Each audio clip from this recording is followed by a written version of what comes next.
J'étais là, au beau milieu de l'appartement de Christian, avec un regard abasourdi sur mon visage. Je savais que j'étais sortie avec beaucoup de gars, mais pouvait-il y en avoir tellement que j'étais accidentellement sortie 2 fois avec ce gars? J'ai jeté un autre coup d'œil dans la pièce. Oh mon Dieu, cette lampe affreuse et cette cuisine minuscule me semblaient vraiment familières. Je me sentais mal à l'aise alors que je m'asseyais sur le canapé et fixais la guitare. Bon, maintenant, j'étais sûre d'être déjà venue ici auparavant. Paniquée, j'ai prétexté que mon émission préférée était sur le point de commencer et que je devais rentrer chez moi. Puis je me suis enfuie. À partir de ce moment-là, j'ai évité Christian à tout prix. Il a essayé de m'appeler et de m'envoyer des messages plusieurs fois, mais je les ai tous ignorés. Comment était-il possible que je ne me souvienne pas être sortie avec lui? Je veux dire, d'accord, je suppose que j'ai eu quelques rendez-vous récemment, mais ce n'était pas assez pour sortir avec moi jusqu'à l'oubli, non? D'ailleurs, si c'était le cas, ne devrait-il pas être capable de me reconnaître aussi? Le jour de notre rencontre, j'étais de mauvaise humeur et je noyais mon chagrin dans un bar. J'avais un peu trop bu, alors quand je suis sortie et que j'ai accidentellement heurté Christian, j'ai commencé à lui en vouloir.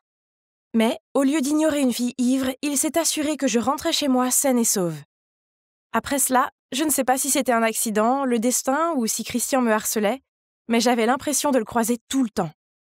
Si l'univers voulait qu'on sorte ensemble, qui étais-je pour l'en empêcher? J'ai donc commencé à lui parler et il s'est avéré que nous nous entendions très bien. Et puis, bien sûr, est venu le jour où il a lâché la bombe. Il a dit qu'il m'aimait bien. Et je l'aime bien aussi. Donc, on a commencé à sortir ensemble. Maintenant, tu as vu à quel point c'était mal? Si je suis son ex, pourquoi m'a-t-il approché? Et puis, je veux dire, quelles sont les chances que nous n'ayons aucun souvenir l'un de l'autre? Ou faisait-il semblant de ne pas me connaître? Si c'est le cas, alors quels étaient ses objectifs? Oh, la meilleure chose à faire est de le larguer en premier, non? Problème résolu. Mais un jour, en rentrant de l'université, j'ai trouvé Christian devant ma porte avec un grand sac de courses. Il est venu me faire à dîner. Oh, c'est plutôt gentil. Bon, vu qu'il est là, je devrais attendre la fin du dîner avant de rompre avec lui, non? Mais mec, c'était si dur! Il était tellement attentionné et prévenant. Puis, soudainement, il a dit quelque chose qui a foutu en l'air tout mon plan. Mes colocataires sont de très mauvais cuisiniers, et surtout mon frère. Donc les deux me harcèlent pour que je fasse tous leurs repas. Attends une minute. Est-ce qu'il vient de dire frère et colocataire? Donc il s'avère qu'il ne vivait pas seul? Quel soulagement! Ça veut dire que peut-être j'étais sortie avec son frère ou son colocataire, pas avec lui. J'avais juste besoin de découvrir lequel c'était. J'avais besoin d'en savoir plus sur eux, alors je l'ai relancé pour avoir plus d'informations. Il m'a dit que son frère avait été largué par son ex de la pire façon possible. Il avait organisé un dîner romantique dans un restaurant, et pendant qu'il lui parlait, elle lui a crié qu'elle voulait rompre. C'était non seulement dévastateur pour lui, mais aussi humiliant. Oh mon Dieu, ça me semble si familier, parce que je faisais ça souvent aussi. C'était comme ma signature. Se pourrait-il que la personne avec qui je sois sortie soit son frère, Connor? Si oui, alors ce serait génial. Ça veut dire que je pourrais continuer à sortir avec Christian, non? Pour être honnête, j'espère vraiment que c'est Connor. Tout ce que j'avais à faire était de rencontrer le gars et de le laisser confirmer. Mais plus facile à dire qu'à faire. Le gars n'était jamais à la maison. Jusqu'à cette nuit, Christian et moi étions dans un bar quand nous avons entendu des bruits forts venant de la cabine à côté de nous. Un type criait sur un couple. En voyant cela, Christian a immédiatement couru vers eux et a arrêté le type. Il s'est avéré que le type qui criait était Connor et que le couple était son ex et son nouveau petit ami. Donc c'est elle qui a rompu avec lui de cette terrible façon. Pas moi. Maintenant, c'est soit Christian, soit son colocataire. Alors que j'étais plongée dans mes pensées, Christian est revenu avec 2 hot-dogs dans les mains. « Hey, Christian !» Soudain, nous avons entendu quelqu'un appeler son nom. Nous nous sommes retournés pour voir 2 gars debout derrière nous. C'était nul autre que le colocataire de Christian, Wes, et son petit ami. Oui, vous avez bien entendu, son petit ami. Donc ça veut dire que je ne suis pas sortie avec lui non plus. Après ça, je ne pouvais plus faire attention au jeu. Comment tout cela pourrait-il avoir un sens? Mais attendez, peut-être que j'avais tort. Je veux dire, beaucoup d'appartements se ressemblent, n'est-ce pas? Voyant que je faisais la tête, Christian m'a donné un coup de coude et m'a tendu un hot-dog. Je l'ai remercié et j'étais sur le point de le prendre quand il me l'a repris. Oh, attends, tu détestes le ketchup parce que tu as toujours des taches de ketchup sur tes vêtements. Tiens, prends celui-là. Qu- Qu'est-ce que tu viens de dire? Comment tu sais ça? Oh, tu me l'as dit une fois, tu ne te souviens pas? J'ai juste fait un sourire gêné. Je suis sûre à 100% que je ne lui avais pas dit ça. Donc, il n'y a aucun doute. Christian est mon ex-petite amie. C'est réglé. Je romps avec lui. Cette nuit-là, je n'ai pas pu dormir car je ne pensais qu'à Christian. Il s'est évidemment souvenu de moi parce qu'il était au courant de l'histoire du ketchup.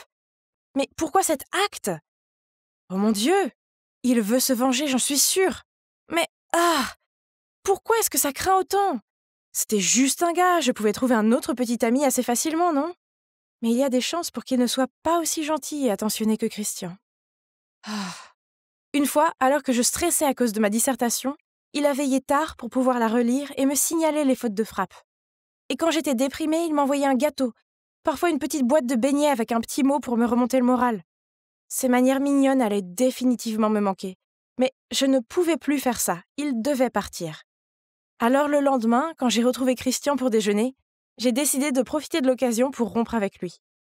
Mais avant que je puisse le faire, nous sommes tombés sur un gars qui prétendait me connaître. Oh mon Dieu, c'est toi, Sadie! Hein? C'est qui, lui? Oliver! Mon Dieu, ça fait longtemps qu'on ne s'est pas vu. Tu connais Sadie? Christian! Hey, le monde est petit! On sortait ensemble. Mon Dieu! Les gars, voici Oliver, qui se trouve être l'ancien colocataire de Christian, qui, apparemment, est mon ex. Il vivait avec Christian avant que Wes n'emménage. Donc ça veut dire... Hurrah! Christian n'était pas mon ex et ne voulait pas se venger. Youpi! Même si c'est un peu bizarre qu'Oliver ne me semble pas du tout familier. Peut-être que j'ai vraiment besoin d'arrêter de sortir autant. C'est fou, mais ça m'a fait réaliser quelque chose.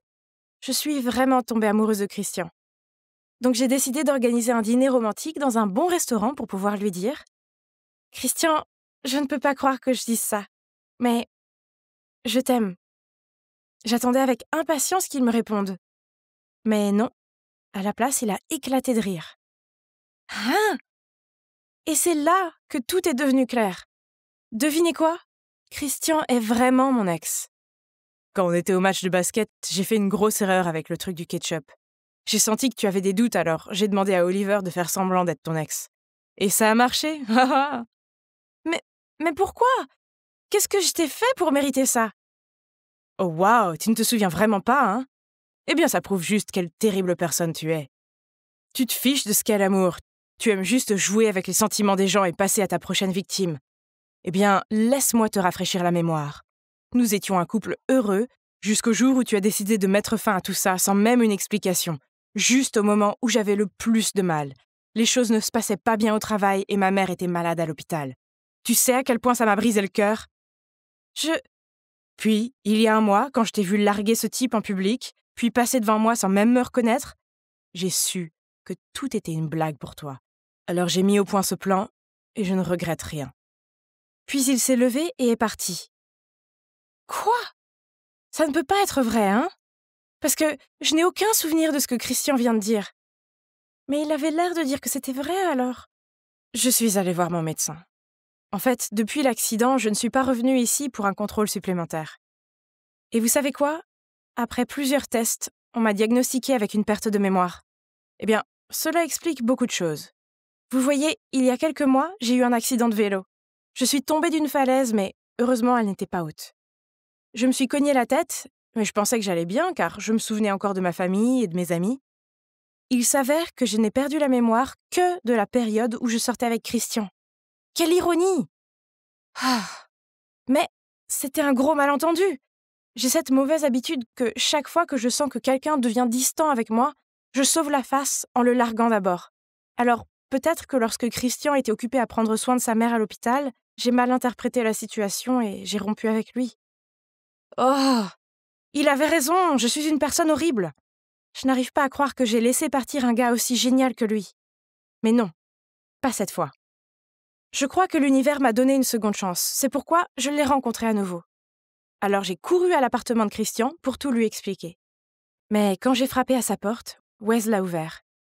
Tu viens de le manquer et il va à l'aéroport pour rendre visite à ses parents pendant quelques semaines. Quoi? Je ne pouvais pas attendre 2 semaines de plus.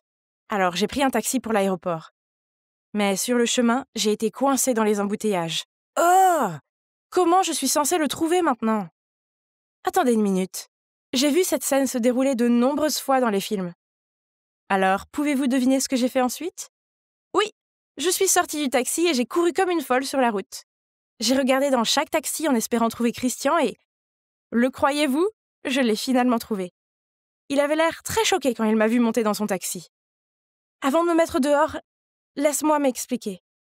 J'ai commencé à lui parler de ma mère et comment mon père et beaucoup d'autres hommes l'ont abandonnée. J'étais terrifiée à l'idée d'être abandonnée par quelqu'un que j'aime. Alors ma propre peur irrationnelle faisait que lorsque Christian était occupé à prendre soin de sa mère, je pensais qu'il était sur le point de me larguer. Alors j'ai mis fin aux choses en premier avec lui. Ce n'est pas parce que tu ne signifiais rien pour moi. Au contraire, tu me fais me sentir en sécurité. C'est juste que je t'aime tellement, je ne voulais pas être blessée par toi. Puis je lui ai expliqué mon accident et pourquoi je ne me souviens pas de lui. Christian est resté silencieux et a gardé la tête baissée. On aurait dit qu'il ne voulait pas me donner une autre chance. Ah. J'avais essayé, mais je n'arrivais pas à me faire pardonner. Alors, de mauvaise humeur, j'ai ouvert la porte de la voiture pour en sortir. Mais Christian a pris ma main et m'a dit « Sadie, tu m'as manqué. Ok, très bien, donnons une autre chance. » C'était donc ça. Christian m'a donné une deuxième.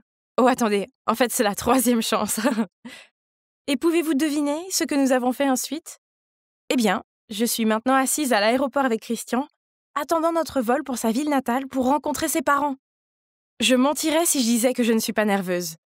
Souhaitez-moi bonne chance.